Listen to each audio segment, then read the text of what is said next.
We all enjoy watching the coverage of the show to see all the beautiful creations and floral displays, but sometimes Chelsea Flower Show can make the news for less expected events.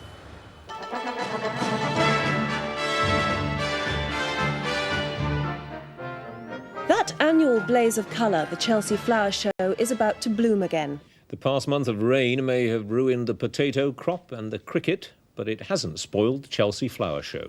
After this spring's record rainfall, Britain's top gardeners have been increasingly bogged down in the mud by the Thames. Whatever the weather, two things are for sure. Firstly, the Chelsea Flower Show will make it into the news. And secondly, the show will go on regardless, however hard it rains. Is it the worst spring for the gardener that you can remember? Certainly, as far as I can remember, it's by far the worst spring. It's been a very late spring with very little sunlight, and though we've been putting an awful lot of heat on the greenhouses, we found it nearly impossible to have any blooms here at the show at all. After 36 consecutive days of rain, this spring has been a gardener's nightmare. Most of the blooms were grown under glass, needless to say. But it's not been easy to compensate for lack of sunshine, and many plants are flowering late this year. Good evening. Well, it looks as though those weather problems for gardeners are beginning to ease now, with some dry weather in many areas today. Well, dear boy, it's been raining ever since we began. In fact, we've all got web feet. Whack, whack, whack, whack.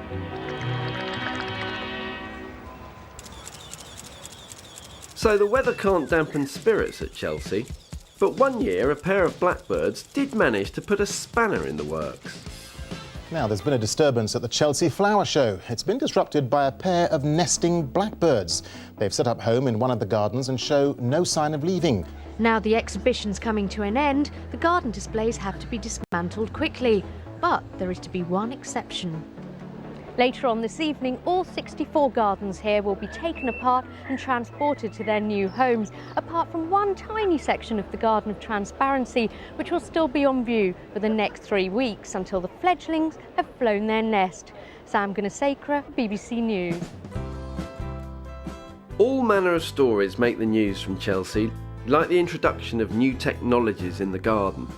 There was the national debate in the 80s about whether to use a cylinder mower or to hover. That became the subject of one of the gardens, as Peter Seabrook found out.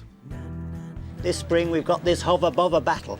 I'm not sure whether the cylinder mower whisking round that beautifully curved brick path is going to cut down that long grass, or whether it's going to be the hover mower there with its video disc shining that's going to come down and chop off the petunias and the daisies. And then there was the plant called Encephalatus woodii that was so rare that its owners had it microchipped and given round-the-clock protection to ensure it was safely returned to South Africa. But the most enduring news story of the 80s featured these little chaps, as a row about an RHS rule came to a head. One unusual feature this year is a protest by the manufacturers of garden gnomes, because the show won't let them in. It seems that Britain's garden gnomes are not at all happy at being excluded, and some have even chained themselves to the railings in protest. They have a rule number 14, which prevents the sale of any concrete, brightly coloured elf, gnome or pixie. But why? I don't know. I think you should ask them that question. You feel can buy a that's... statue in there, a nude statue perhaps, but you can't buy garden gnomes. You feel this is unfair to gnomes then? Of course it is.